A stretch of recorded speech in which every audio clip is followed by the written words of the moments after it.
मैं ब्रिजेश कुमार शुक्ला, बाबा जयराम त्रिवेदी, प्रशिक्षण महाविद्यालय Narharpur Bhadar Amethi, DElEd 2018 fourth semester के सभी प्रशिक्षार्थियों का ऑनलाइन विज्ञान शिक्षा में हार्दिक स्वागत करते हैं।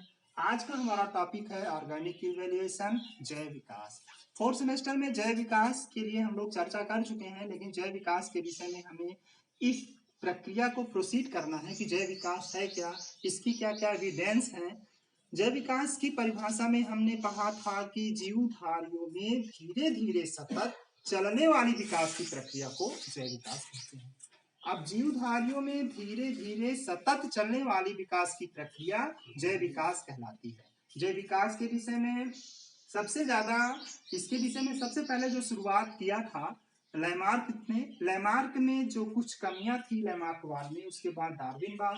आज हम लोग लैमार्कवाद और डार्विनवाद पर चर्चा करते हुए जैव विकास के प्रमाणिकता के विषय में अध्ययन करेंगे। लैमार्कवाद, डी लैमार्क फ्रांसीसी वैज्ञानिक डी लैमार्क ने अपनी पुस्तक फिलोसफिक जूलॉजिक में जैव विकास के विषय में अपना विचार प्रस्तुत किया। उनके अनुसार 3-4 बिंदु आते हैं। पहला है अवशेषी अंगों का प्रयोग तथा अनुप्रयोग। हम जिस अंग का जितना प्रयोग करेंगे और अंगों का प्रयोग तथा अनुप्रयोग, अवशेषी अंगों की प्रमाणिकता और उसके उपार्जित लक्षणों की वंशानुगति। अंगों का प्रयोग तथा अनुप्रयोग के विषय में उन्होंने बताया कि पहले सांपों के भी जैसे छिपकली के पैर होते हैं, ऐसे सांपों के भी पैर होते थे, लेकिन उन्होंने अपने शत्रुओं से बचने के लिए सांप जो है वो पैर से चलना बंद कर दिए, रेंग के चलने लगे। रेंग के चलते थे तो तेज चलना शुरू कर दिए। तो धीरे धीरे जिस अंग का हम प्रयोग नहीं करते हैं वो विलुप्त हो जाता है। वो है अवशेषी अंग की प्रमाणिकता। जैसे मानव में अवशेषी अंग की प्रमाणिकता को जैव विकास में प्रदर्शन करने के लिए कर्ण पल्लों की पेशियां, निमेषक पटल, आंख के बगल में एक झिल्ली होती है जिसको हम निमेषक पटल कहते हैं, कर्ण पल्लों की पेशियां, त्वचा पर रोम, पुच्छ कशेरुकी, ये सब हमारे पूर्वजों का ज्ञान कराते हैं। हमारे पूर्वजों में काफी विकसित थे। तो जैव विकास की प्रमाणिकता में लैमार्कवाद में अंगों का प्रयोग तथा अनुप्रयोग, विशेष करके जिस अंग का हम प्रयोग करेंगे वो बढ़ेगा और जिस अंग का हम प्रयोग नहीं करेंगे धीरे धीरे विलुप्त हो जाएगा। जिसमें उन्होंने सांप का उदाहरण दिया था और उसके बाद उन्होंने जिराफ का उदाहरण दिया था। लैमार्क ने बताया कि जिराफ जो थे वो पहले सेम बहुत छोटे छोटे पैरों के होते थे, लेकिन जब वातावरण में पानी नहीं गिरा तो घासें सूख गई। घासें सूखने के बाद जो थे वो जिराफ अपनी भोजन की तलाश में झाड़ियों और वृक्षों में उचक उचक के खाने लगे। पिछले पैर पे खड़े होके गर्दन को ऐसे लुक्का लुक्का के खाने लगे। तो धीरे धीरे से उनके पिछले पैर और गर्दन जो थे वो बढ़ने शुरू हो गए। तो इस तरह से उनके वंशजों में वह पैर और गर्दन बढ़ गया। अंगों का प्रयोग तथा अनुप्रयोग, ये लैमार्कवाद की है कि जिस अंग का हम प्रयोग करेंगे वो हमारा अंग विकसित होगा और जिस अंग का प्रयोग नहीं करेंगे वो नहीं विकसित होगा। अंगों का प्रयोग तथा अनुप्रयोग। उसके बाद लैमार्कवाद में जो कमी आई थी, लैमार्कवाद में कमियां क्यों आई और इसके लिए प्रमाणिकता में लैमार्कवाद में अंगों का प्रयोग तथा अनुप्रयोग में लैमार्क का सबसे ज्यादा विरोध हुआ बीजमैन के द्वारा। लैमार्क के अनुसार हम जिस अंग का प्रयोग करेंगे वह अंग हमारा विकसित हो जाएगा, लैमार्क ने ही बताया था। लेकिन बीजमैन ने कहा कि अगर अंग के प्रयोग से ही जैव जीवों का विकास यानी कि जैव विकास की ये प्रमाणिकता है, तो पहलवान के बच्चा जो है पहलवान क्यों नहीं होता? और दिन रात घन चलाने वाला लोहार जो है अपने हाथों से दिन रात घन चलाता रहता है, तो उसके बच्चे के कंधे मजबूत होने चाहिए। बीजमैन ने एक पूंछ, इसका प्रयोग पूंछ पे किया था, चूहे पे किया था। चूहे की पूंछों को काटा, उसके लगातार कई वंशजों की पूंछ को काटते गए, लेकिन नई जाति में पूंछ निकलती ही आ रही थी, जिसमें इसका अंगों का प्रयोग तथा अनुप्रयोग का काफी विरोध हुआ। तो बीजमैन के अनुप्रयोग से यानी कि बीजमैन के द्वारा लैमार्कवाद की जो कमियां थी, इसमें लैमार्कवाद की कमियों को उजागर किया गया। जैव विकास के विषय में सबसे सजीव चित्रण, सबसे सजीव उदाहरण दिया था डार्विन ने। डार्विन ने अपनी पुस्तक origin of selection by natural, origin of species by natural selection, यानी कि प्राकृतिक वर्ण, प्रकृति के द्वारा वो एक जहाज से कई देशों का भ्रमण किए थे और उन्होंने लैमार्क की भांति जिराफ पर अपना उदाहरण प्रस्तुत किया था। डार्विन ने बताया कि जिराफ ऐसे नहीं थे कि छोटी गर्दन के थे और धीरे धीरे उचक के खाए बढ़ी हुए। डार्विन के अनुसार जैव विकास की प्रामाणिकता में सबसे पहला है उनका नंबर 1, प्रत्येक जीव में संतानोत्पत्ति की प्रचुर क्षमता। डार्विन बात को हम पढ़ते समय इस चीज को पढ़ेंगे कि डार्विन ने अपने विचार में जिराफ का जो उदाहरण दिया था उसमें नंबर 1 पे क्या दिया था, उन्होंने कहा कि प्रत्येक जीवों में संतानोत्पत्ति की क्षमता, संतानोत्पत्ति, प्रत्येक जीव जो होता है वो संतान उत्पत्ति की प्रचुर क्षमता रखता है। अगर एक सीपी जो लाखों बच्चे अंडे देती है, अगर ये अंडे पूरे के पूरे हो जाएं तो पूरे समुद्र सीपियों से ही भर जाए, लेकिन इसमें संतानोत्पत्ति की क्षमता के बाद क्या आता है, इसमें दूसरा टॉपिक है जीवन संघर्ष। जीवन संघर्ष, ये जीवन संघर्ष, उनके जीवन में संघर्ष होता है। ये जातीय, अंतर जातीय, वातावरणीय। जाति माने अपने ही जाति में जीवन संघर्ष, अंतर जाति माने दूसरी जातियों में जीवन संघर्ष, और वातावरणीय संघर्ष। संतानोत्पत्ति की क्षमता, सीपी के पास लाखों अंडे देने की क्षमता होती है, लेकिन उसमें जीवन संघर्ष होता है। समुद्र की लहरों के द्वारा, वातावरण के द्वारा, अन्य जीवों के द्वारा अनेक अंडे जो है वो खत्म हो जाते हैं। फिर संतानोत्पत्ति की प्रचुर क्षमता, जीवन संघर्ष।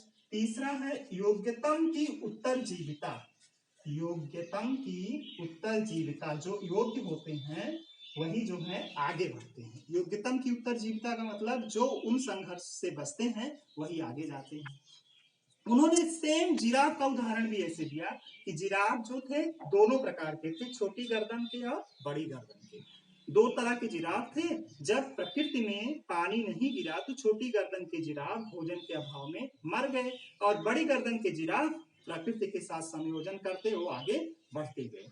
तो इस प्रकार से एविडेंस ऑफ वैल्यूएशन में लैमार्कवाद से ज्यादा पुष्टि जो थी वो डार्विनवाद की हुई। डार्विनवाद ने जो बताया था नेचुरल सिलेक्शन, प्रकृति जिसका चुनाव करती है वही जो है आगे बढ़ता है। अब हम लोग जैव विकास के प्रमाण के विषय में अध्ययन करेंगे कि जैव विकास के कौन कौन से प्रमाण हैं जिसके विषय में वैज्ञानिकों ने अपना अपना अनुमान लगाया। तो सबसे पहला प्रमाण है अवशेषी अंग, जो कि हमें आपको दिखता भी है। विज्ञान सदैव जो है वो जो देखता है उसी पर विश्वास करता है। अवशेषी अंग, अवशेषी अंग से हम लोग क्या समझते हैं, अवशेषी अंग जो हमारे शरीर में अवशेष है जिससे हम कोई काम नहीं कर सकते। तो मानव की, चलिए हम लोग मानव के अवशेषी अंग पे आते हैं। हमारे पास कौन कौन से अवशेषी अंग हैं। पहला है कर्ण पल्लव की पेशियां। कर्ण पल्लव, कर्ण पल्लव की पेशियां, हमारे कान की पेशियां। हम लोगों के कान कहाँ गए, कान तो हमारे जो स्ट्रक्चर हम देखते हैं pinna, this is known as pinna. कर्ण पल्लव की पेशियां जो है हमारे कान की जो पल्लव की पेशी है ये अवशेषी अंग है, इससे हम कोई काम नहीं कर सकते, लेकिन हमारे पूर्वजों में काफी सक्रिय थे। जब हम इससे कोई काम नहीं किए तो धीरे धीरे काम करना बंद कर दिए। ये हमारे क्या हो गए, अवशेषी अंग हो गए। दूसरा है त्वचा पर रोग, शरीर पर बाल का पाया जाना। त्वचा पर रोग, यदि हम अपने बालों को कह दें भाई खड़े हो जाओ, बैठ जाओ, ऐसा हो सकता है, नहीं हो सकता। बाल हमारे आज्ञा अनुसार कार्य नहीं कर सकते, ये भी हमारे क्या है, अवशेषी अंग है। कर्ण पल्लों की पेशियां, त्वचा पर रोम। निमेषक पटल, निमेषक पटल क्या है, मेरी आंख के किनारे पर निमेषक पटल, आंख के किनारे पर एक झिल्ली पाई जाती है। ह्यूमन बॉडी को छोड़ करके, जैसे हम फिशीज में आते हैं, मत्स्यवत और क्या कहते हैं मेढक में, जिनके पलकें नहीं होती, ये लोग पानी में जाते समय या पक्षी में या बीज में ये लोग जो उड़ने लगते हैं तो इस झिल्ले से अपने आंखों को ढक लेते हैं ताकि धूल आदि के कण ना पड़े।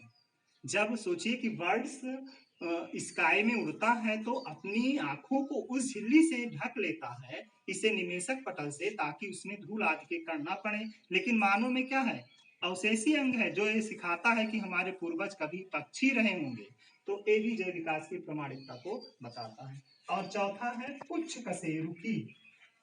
पुच्छ कशेरुकी हमारे सबके रीढ़ की लास्ट की हड्डी जो होती है, वो सारे मानव के जितने भी मनुष्य हम लोग यहाँ पे बैठे हैं, पूरे संसार में जितने भी मानव हैं, सबकी रीढ़ के नीचे की जो हड्डी है वो पुच्छ कशेरुकी है। और उसका कोई उपयोग नहीं है, उसकी स्ट्रक्चर ऐसे है, लेकिन ये क्या है, पूंछ का निर्माण करती है। तो इससे सिद्ध होता है कि हमारे पूर्वजों में पूंछ रहा होगा या रहा है। तो ये है जैव विकास की प्रामाणिकता। अवशेषी अंग से हमें अपने पूर्वजों का ज्ञान होता है। हमारे पूर्वज में ये अंग विकसित थे, चाहे वो कर्णपल्लों की पेशियां हो, चाहे त्वचा पर रोम हो, चाहे निमेषक पटल हो, चाहे वो पुच्छ कशेरुकी हो। ये एविडेंस था क्या कहते हैं कि अवशेषी अंगों का। ये अवशेषी अंग जो है जैव विकास की प्रामाणिकता को बताते हैं। जैव विकास की प्रामाणिकता में अवशेषी अंग पर हम लोगों ने चर्चा की। अब हम दूसरी चीज पे आते हैं, जीवाश्म। जीवाश्म से आप लोग हम लोग क्या समझते हैं? ऐसे जीव जो कभी रहे होंगे, आज उनके मरने के बाद उनके शरीर का अंग हमको दिखाई देता है। फॉसिल, जिसको हम फॉसिल कहते हैं, पृथ्वी में खुदाई से मिले, जमीन के नीचे मिले। जैसे सरीसृप वर्ग और पक्षी वर्ग के बीच की कड़ी कौन है? आर्कियापैट्रिक्स।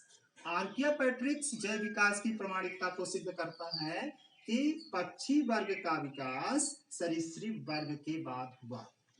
सरीसृप वर्ग से पक्षी वर्ग का विकास हुआ। तो एक फॉसिल है, क्योंकि उसके जो नख थे वो पंख में बदलने शुरू हो गए। आर्कियापैट्रिक्स जीवाश्म के द्वारा जैव विकास की प्रामाणिकता को सिद्ध करवाता है। उसके जो नख थे वो पंख में बदलते गए। भौणकी पर अध्ययन करने के पहले हम कार्डेटा पे आते हैं सीधे सीधे। इन कार्डेटा को हम कैसे एविडेंस मानते हैं कि ये जैव विकास में आते हैं। कार्डेटा में चलिए सबसे पहले वर्ग हम पढ़ते हैं कार्डेटा में। मत्स्य वर्ग। ये मत्स्य वर्ग कहाँ रहते हैं भाई? पानी में रहते हैं। जितनी मछलियां हैं सब पानी में रहती हैं। क्या रीजन है पानी में क्यों रहते हैं? क्योंकि ये लोग रिस्पिरेशन किससे करते हैं? गिल्स से करते हैं ना, इसीलिए पानी में रहते हैं। ऐसे जीव जो बिना पानी के ना जी सके, उसके पीछे क्या रीजन है?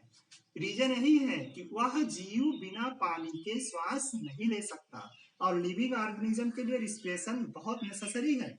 तो मत्स्य वर्गिनी की मछलियां पानी में इसीलिए रहती हैं क्योंकि वह श्वसन क्रिया पानी में घुली हुई ऑक्सीजन से करती है। आप सोचिए कि जैव विकास की प्रामाणिकता में जितनी ज्यादा मछलियां पानी में ही हो गई कि उनमें बीच अंतर जातीय संघर्ष होने लगा, तो वहां से जीव निकलने का प्रयास कर लगे। कहां से? पानी से।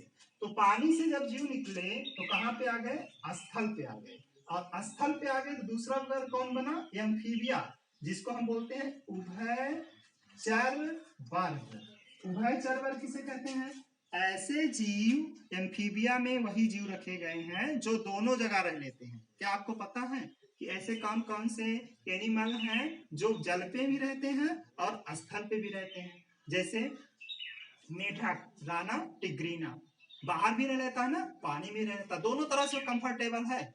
तो उभयचर वर्ग में ऐसे जीव होते हैं जो पानी में बहुत अच्छे तरह से रह लें और स्थल पर भी बहुत अच्छे तरह से रह लेते हैं, जिससे कछुआ हुआ, मेढक हुआ, ये दोनों जगह बहुत अच्छे से रहते हैं। तीसरे वर्ग का इसमें उदय हुआ। तीसरा वर्ग है आपका सरीसृप वर्ग। सरीसृप रेप्टाइल, सरीसृप विषैले वर्ग जिसको कहते हैं। सरीसृप वर्ग जिसमें सबसे विषैला नाजा सांप है, कोबरा है, इनकी सल्क पाई जाती हैं। तो पहला मत्स्य वर्ग के बाद उभयचर वर्ग, उभयचर के बाद हुआ सरीसृप वर्ग। सरीसृप वर्ग के बाद कौन सा वर्ग उत्पन्न हुआ? पक्षी वर्ग। पक्षी वर्ग एक युग चला था डायनासोर्स का। डायनासोर्स इतने ज्यादा मांसाहारी थे, इतने खतरनाक थे कि सबके सब मर गए। क्यों मरे? क्योंकि उन्होंने सारे पृथ्वी पर जितने भी जीव थे सबको खा लिया। अगर किसी को खाने से पूरा का पूरा उनका शिकार खत्म हो गया तो भूख के मारे मर चुके। तो डायनासोर्स बहुत विशालकाय शरीर के थे और इस पृथ्वी से खत्म हो गए। चौथे वर्ग है पक्षी वर्ग। सरीसृप से बचने के लिए ये जीव जो थे अपने आप को बचाव करने के लिए ऊपर की ओर उड़ने लगे, धीरे धीरे पक्षी वर्ग बन गया। अब ये चारों मत्स्य वर्ग, उभयचर वर्ग, सरीसृप वर्ग, पक्षी वर्ग, ये चारों वर्ग अंडायुज हैं, अंडे देते हैं। यानी कि मछली भी अंडे देती है, उभयचर भी अंडे देता है, सरीसृप भी अंडे देता है और पक्षी भी अंडे देता है। और इन सब की जो प्रारंभिक स्थिति है, फिर भौड़ की इसके भ्रूण में पहले ही दिखता है कि मत्स्य वर्ग जैसा दिख रहा है इसका भ्रूण, दूसरे स्टेज में दिखता है कि उभयचर वर्ग जैसा दिखता है, तीसरे स्टेज में रेप्टाइल जैसा दिखता है, चौथे स्टेज में पक्षी जैसा दिखता है, और पांचवा वर्ग है जो हमारा मैमेल का है स्तनधारी वर्ग।